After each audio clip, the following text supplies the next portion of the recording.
Alright, so I met all of them back in the day. Then into LR Groove. I didn't really know him back then.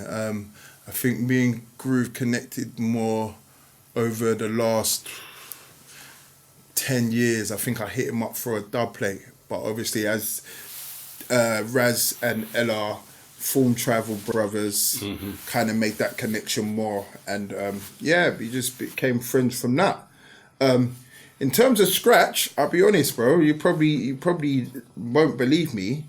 Me and Scratch literally became friends in the last 3 to 4 years.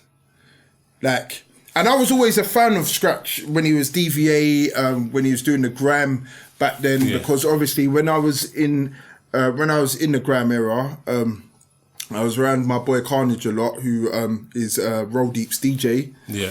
And I lived literally down the road from where Rinse used to be for a little while in Limehouse.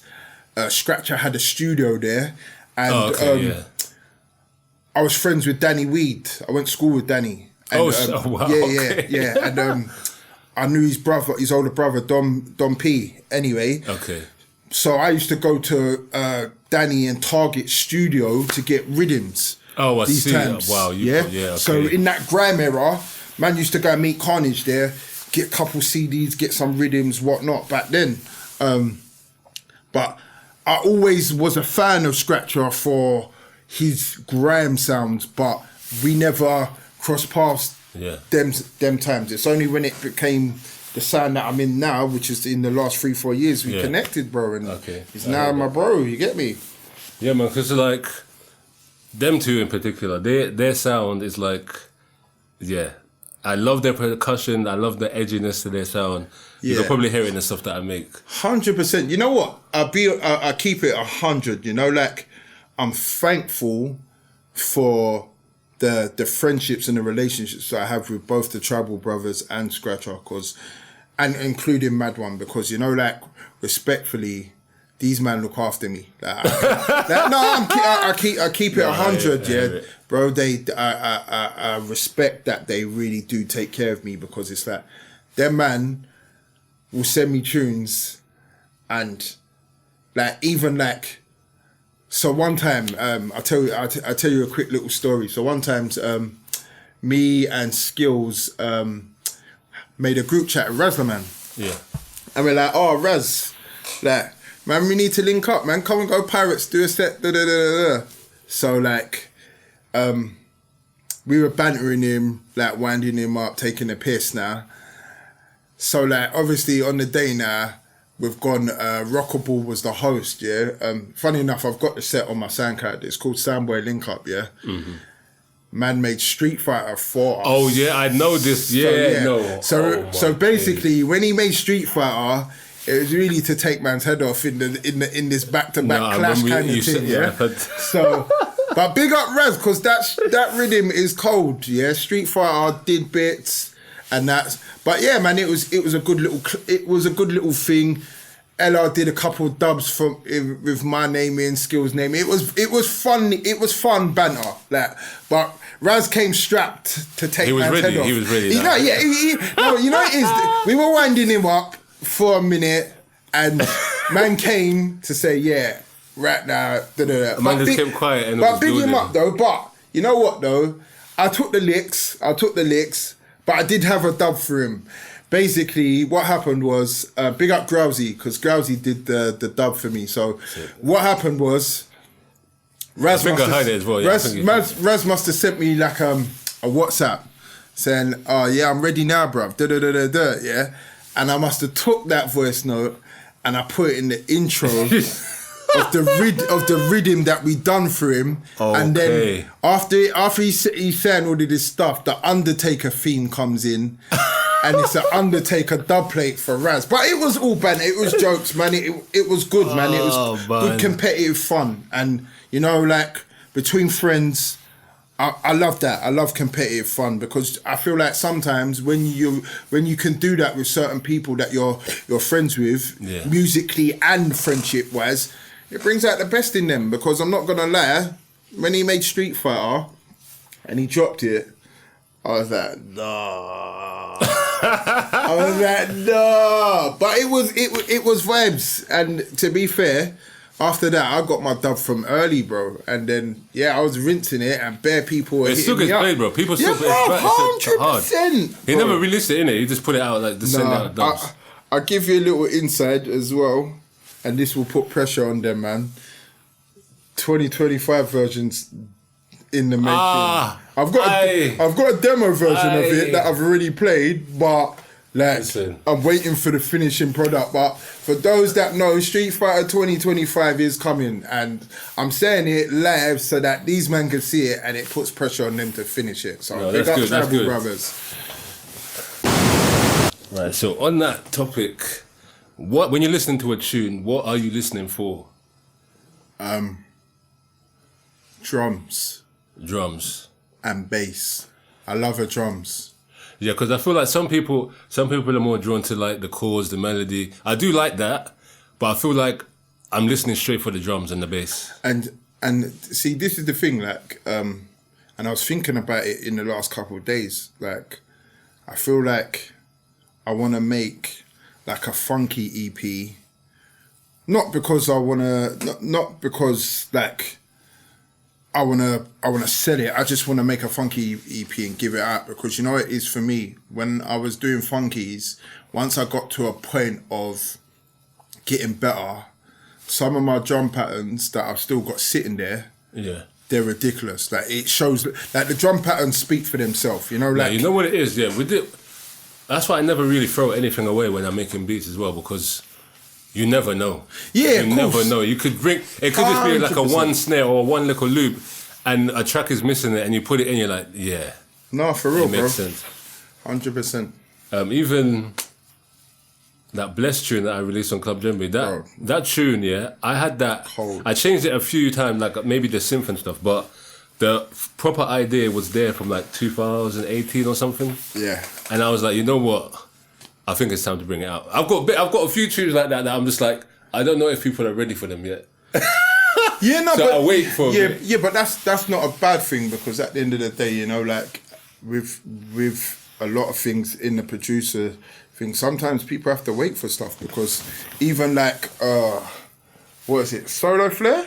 Solar Flare, yeah, bro. When you first played that at Looney that time, I was onto you, and you didn't even drop that for at least, I think, a year. It dropped after that, but that rhythm there, I was like, you know what it is, Yo, Pigment's definitely he's on a different wave with this one. When you made that, I saw you step.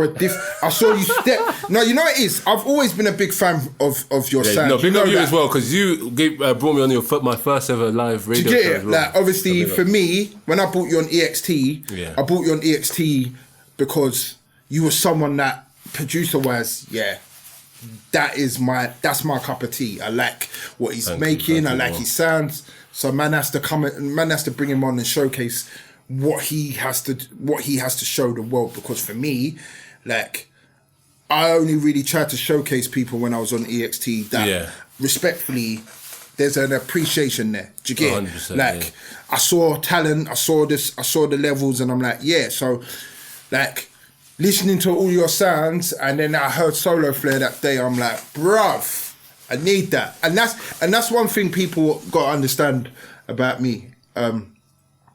If I ever hit any producer up for a rhythm, like, it's not because I want it, it's because I need it.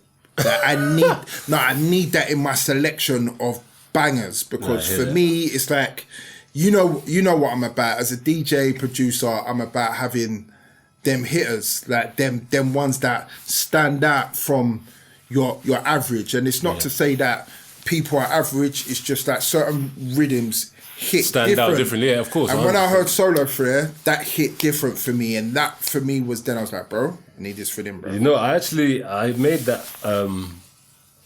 I tested that out when I went to Brixton Radio. I did a set on Brixton Radio. Yeah.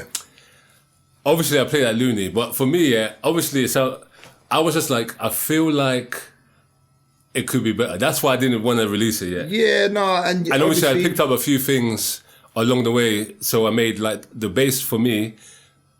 like it wasn't hitting how I wanted it. But now, Yeah. Yeah. And not to be funny or anything, when you dropped that and A, I was like, yo. yeah, and that's the thing. If I dropped it, A wouldn't like.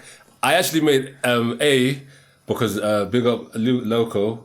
I had to do that Soho guest mix. I didn't like all the tunes that were E on my playlist. I was like, I wasn't feeling that. So I was like, let me just try and make something. Yeah, and that's what came out. That's more fitting. Yeah, and to be fair, bruv, they're both cold. And when I heard that, I was like, you know what? This will go perfectly with the Solar Flare. That's why I was like, let me put them together. That's 100%. That for me was a perfect compilation of two tunes. Those two tunes for me they're in your top three for me personally. They're in my top three. For me, I agree with you, bro. Because that, so you know what? When it dropped, and I heard dugga dugga, I said, what? I said, no. You know what, we're talking about, let's play a little bit. I'm going to play a little bit, Yeah, you have to, bro. You have to.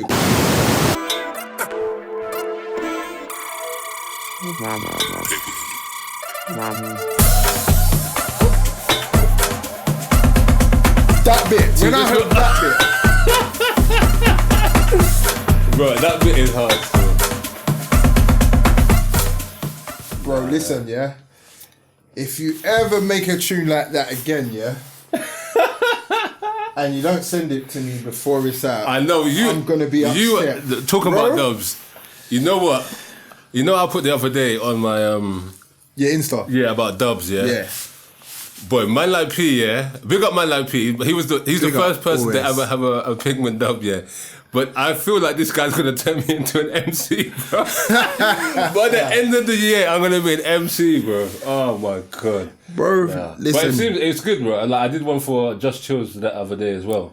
Yeah, no, bro. Listen, like, at the end of the day, man, you're a cold producer, and to be fair, you should have been doing dub plays from ages ago. I'm not even gonna. People have been asking. Not gonna front to you.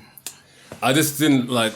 Again, same thing with Solar Flare. I just felt like the mic setup, and I didn't know enough about vocal processing. Yeah, no, of course. So I didn't want to just do it like a dead one, if you know what I mean. At the end of the day, it's about learning and understanding certain things before you're comfortable to step into that area of stuff. But yeah, man, Solar Flare, bro, cold. That bit there, when I heard that, I said, wow. I was like, bro, honestly, you know, like, for me, it's like, when I hear certain You said tunes, that you heard that and you were like, I've got better, didn't it? Or you heard that? No, you know what, bro? Bro, I've always thought you're a good producer, but you see, when I heard Solar Flare and how you structured it, you stepped up many levels for me personally. I was just like, you know what? I was like, blood, what's he doing? You know what? It's so funny you say that because before you come, we tested out the mic, innit? Yeah. Big up Moses, I played it and he was just like, yo, what is this? Yeah, you know what I'm saying, bro? Bro, listen, for anyone that don't know about that rhythm, when it drops, you will ask questions. Straight up. I'm being real, you ask questions.